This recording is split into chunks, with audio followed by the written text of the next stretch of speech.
It's the Michigan Football Report from Chat Sports. I'm your host, James Yoder, bringing you today's Michigan Monday news. And I'm going to take a little bit later in the show, take a look back at Saturday's win at Indiana, give you a quick run-through of my post-game grades on coaching staff, offense, and, of course, on the Michigan football defense. I have a lot of things to talk about. Let's start with some housekeeping. What do we know that's come out of the game? What news has come out since post-game on Saturday? Number one, maybe the most important, running backs coach Mike Hart, the leading rusher in the history of Michigan football, had a seizure on the sidelines early on in the game in the first half on Saturday.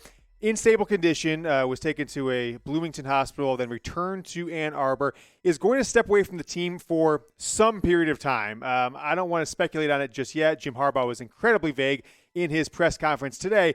But the one thing coming out of it that we do know is that a dear old friend of the Michigan football program, Fred Jackson, right? He is like a stool at the drink cart at Schembecker Hall for 30 plus years. You walk in Schembecker Hall, you see Fred Jackson, coached under five different coaches with the Michigan football program. He will be the temporary running backs coach, right? Longtime assistant, offensive analyst, returned to the program in June as more of us probably kind of like a, hey, I'm Jim Harbaugh's buddy kind of thing, because he was coaching some high school football after Brady Hoke got fired as Michigan's coach after 2014 and really been out of football for a couple seasons prior to this summer. Looking back at his history, running backs coach with the Wolverines under Gary Moeller, 92 to 94. Lloyd Carr gets the job. He gets elevated to offensive coordinator, 95, 96. Kind of did a shaky job there. 97 to 02, assistant head coach plus running backs coach, then associate head coach, kind of a little promotion there the last 5 seasons under Lloyd Carr. Then Rich Rod and Brady Hoke also hired him as their running backs coach for that entire 7-year tenure. Now Jim Harbaugh will be the 5th coach he's worked under. Technically, he's going to be part of the team as a coach, so Jim Harbaugh will be the 5th Michigan football head coach that Fred Jackson has worked under as a member of the Michigan football staff.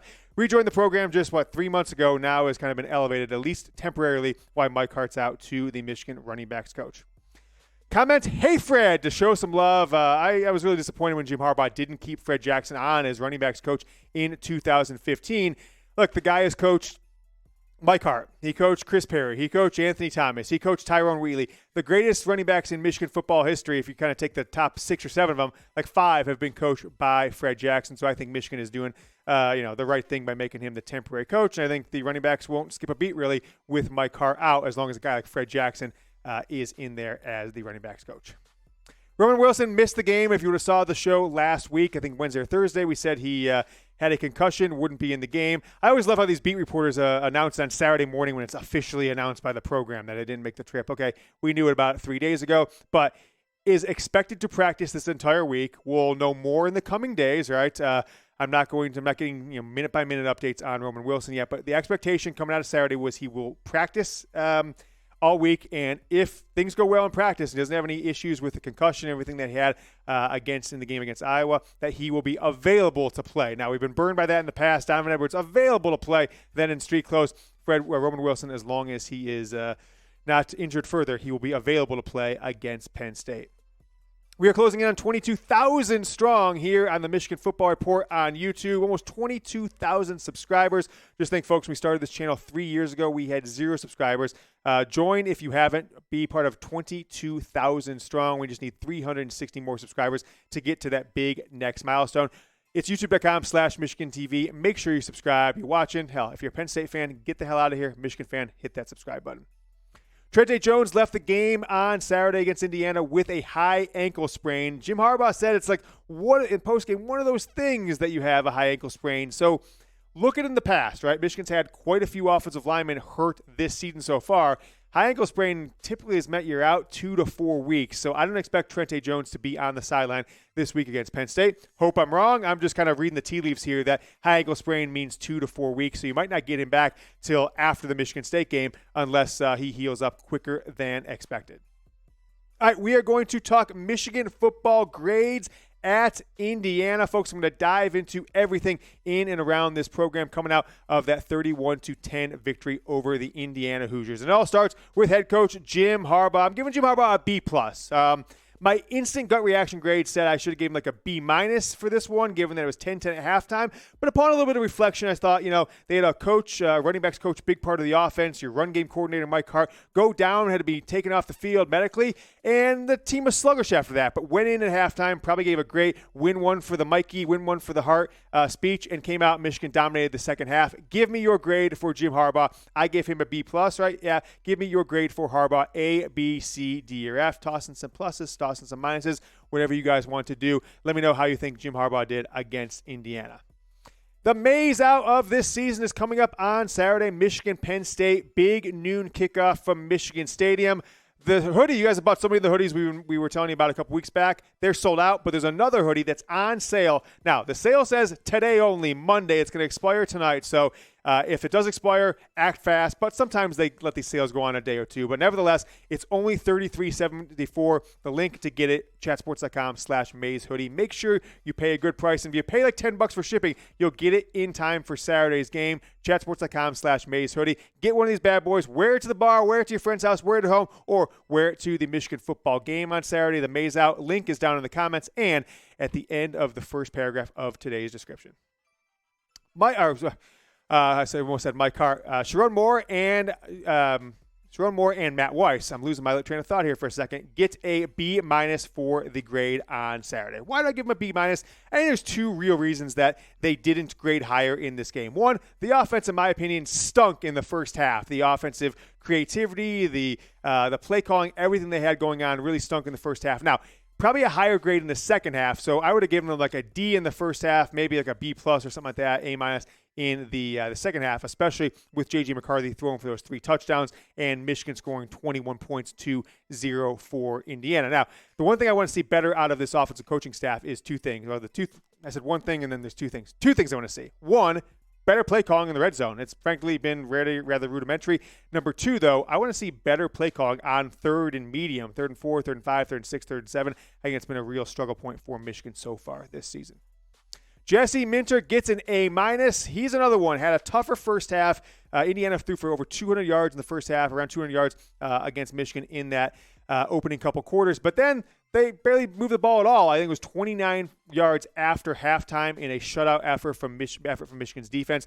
The defensive line, folks, is looking really strong. The linebackers and secondary, we'll talk about them in a second, caught out of position early on. But when Michigan had a chance to go back and regroup after halftime, I really liked what I saw out of this defense. So I'm giving an A minus to first-year defense coordinator Jesse Minter. J.J. McCarthy on further review gets a B from me. I was a little harsh on J.J.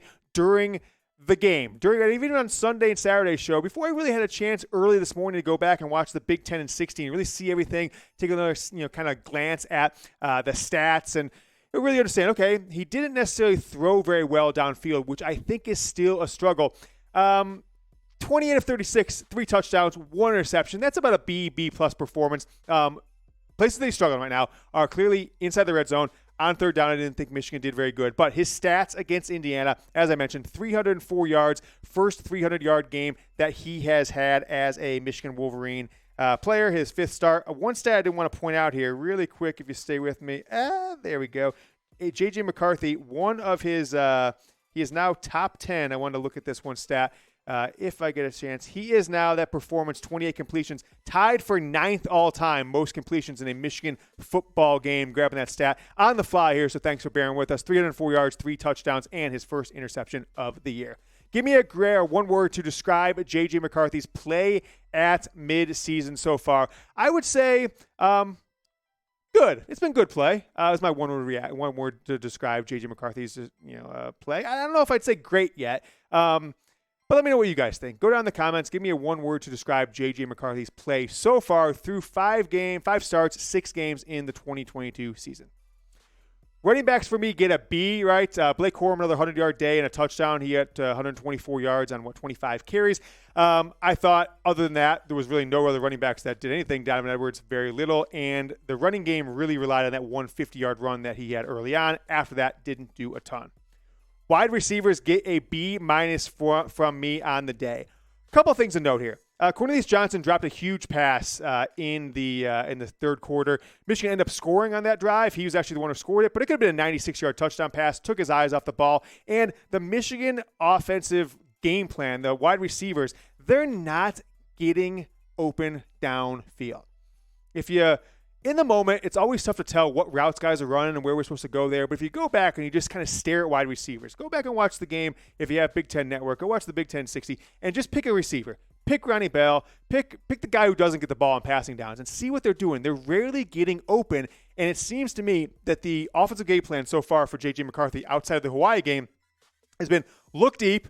If there's a safety even closer back there, just wait for Ronnie Bell or Luke Schoonmaker to streak across the field 6 to 8 yards behind the line. Hit those guys. Keep high percentage passes up. Don't throw within yards of anybody who has a defender, anywhere near them. And that's been the philosophy. So I don't think these wide receivers have been doing a great job of getting open. And as what goes along with that is Michigan hasn't been able to complete really any passes downfield in 2 or 3 games. Offensive line gets a B+ from me. I went back and gave him a better grade. I think I originally graded him a B- based on a couple things. The running game really stunk outside of a couple plays by Blake Corum. Now, Blake Corum himself gets a B, but the running game in general I didn't think was great. Indiana was really keying on stopping Michigan's running attack. That's why you saw Michigan pass much more effectively in the second half when they finally opened it up a little bit. But Zach Zinter and Olu Oluwatimi, back-to-back false starts inside Michigan's 20. I think it was actually back around the 10 or so in the second quarter. I thought that was inexcusable. And overall, they protected J.J. McCarthy pretty well, but didn't get a ton of push on the running side. So I'm giving them a B+. Tight ends are an A for me. Luke Schoonmaker with 9 catches. Another touchdown, a heck of a day for him. He's turning out to be probably one of the best 2 to 4 or 5 tight ends in all of college football so far through 6 games. And really only his, third or fourth game as the actual starting tight end for Michigan. Go over to the defense. I'm giving the defensive line an A. Great performance once they kind of figured out what Indiana was trying to do. Indiana was getting the ball out of their hands, out of the quarterback's hands in an offense that throws 75% of the time. And I went back and looked at the stats, right? Michigan had 7 sacks on Saturday. They now have 22 sacks for the season, and you compare that to where this defense was last year at this time after 6 games. Even with David Ojabo, even with Aiden Hutchinson, only 14 sacks. Now those numbers exploded in the second half of the season, but 14 sacks through 6 games last year. Michigan 22 through 6 games this year. Very slanted and weighted by having 7 sacks in the opener, 7 sacks in this game. So there's 14 of the 22 in those 2 games. But nevertheless, 15 players have recorded at least half of a sack or more so far this season. Michigan kind of doing it by committee so far in 2022. Linebackers are getting a B for me. I think linebackers, and we can kind of skip to defensive backs too, they're getting a B+. And I'm just going to group these positions together. Mostly fine. We're out of position a bunch in the first half, mostly the second quarter. Mike Barrett got caught out of position. G.J. Turner got caught out of position and beat deep. And Turner got called for a pretty suspect pass interference. But both being caught out of position on that one Indiana touchdown drive when they kind of regrouped in the second half at halftime, came out for the second half, didn't see that at all. That's why their grade gets upgraded from like a B- first half, C+ first half grade to a B+ for the overall grade. Give these special teams a B on the day. You blocked a field goal. You got a field goal blocked. And then A.J. Henning was okay. Had one big return of 28 yards. I think that's where you have one nice potentially game-breaking or game-changing return like that. You get a little bit of a half-bump grade. So I originally had him as a C+ B- because of the blocked field goal. But I'll give him a B because of A.J. Henning's nice return. Michigan plays Penn State. Number 5, Michigan, absolute travesty, sham, mockery that they dropped a position after a 21-point conference road win. But nevertheless, they're number 5 playing number 10, Penn State, on Saturday, big noon. Predict the score. I'm not ready to give my prediction just yet. I'll give it on Wednesday or Thursday. I want to know from you guys, though. Comment down below. Let me know your score prediction. Michigan, Penn State, 7th game of the season. Let me know what you think. Until I see you tomorrow, go Blue.